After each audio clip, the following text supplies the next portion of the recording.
જિલ્લાના સુપ્રસિદ્ધ યાત્રાધામ ડાકોર ખાતે ટ્રાફિકની સમસ્યા નિવારવા માટે ત્રિપાંખિયા બ્રિજનું નિર્માણ કરવામાં આવ્યું હતું।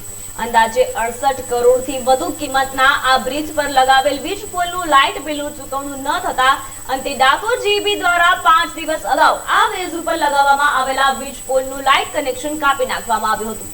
મળતી માહિતી મુજબ 7 લાખથી વધુનું વીજ બિલ બાકી નીકળતા તથા જીપી દ્વારા ડાકોર નગરપાલિકા અને માર્ગ તેમજ મકાન વિભાગને લેખિતમાં જણાવવામાં આવ્યું હોવા છતાં પણ તંત્ર નિંદ્રાધીન રહેતા અંતે જીબી ડાકોર દ્વારા વીજ પુરવઠો કાપવામાં આવ્યો હતો। મહત્વની વાત કરીએ તો આ બ્રિજનું લોકાર્પણ 1 વર્ષ અગાઉ ગુજરાતના મુખ્યમંત્રી ભૂપેન્દ્ર પટેલના હસ્તે કરવામાં આવ્યું હતું, પરંતુ તંત્રના સંકલનના અભાવે આજે આ બ્રિજ અંધકારમાં ગરકાવ થવા પામ્યો છે। સાથે સાથે બ્રિજ પર ચાલતા મરામતના કામના કારણે જો કોઈ અકસ્માત થાય તો જવાબદાર કોણ? કપિલ સેવક, અસ્મિતા ભારત, ખેડા।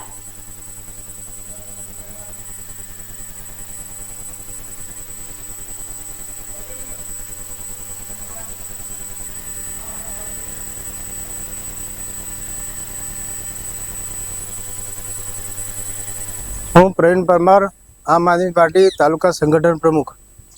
સમસ્યા એ છે, છેલ્લા 5 દિવસથી જાણવા જોગ મળી કે છેલ્લા 5 દિવસથી લાઇટ કનેક્શન કાપી નાખ્યું છે જીબી વાળાએ। એનું કારણ કે છેલ્લા 7.5 લાખ રૂપિયા આ લોકોએ બિલ ભર્યું નથી।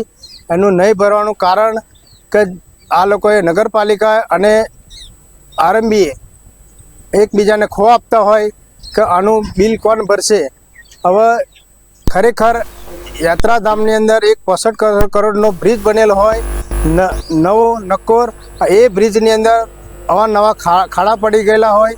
ખરેખર બ્રિજનું નિર્માણ અત્યારે ચાલુ હોય રિપેરિંગનું, અને આની પાછળ અકસ્માત થાય તો એની જવાબદારી કોણ રહેશે?